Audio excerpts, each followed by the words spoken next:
So welcome students. In this question, you're given the curve y is equal to mod of x minus 2, x equal to 1, x equal to 3 and x-axis. You're asked to find the area bounded by these curves.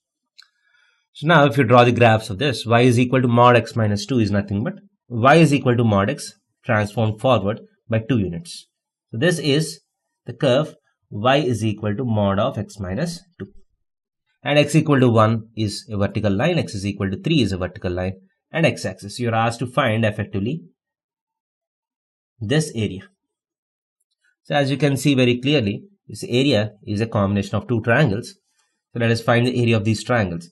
So these are right angle triangles. So this is 1, base is 1, and you just need to find height. So to get that, so let us put x is equal to 1 in the function, y is equal to mod x minus 2. So if you put x is equal to 1, you get y is equal to 1. So this point is 1, 1. And if you put x is equal to 3, again y is equal to 1. So 3, 1.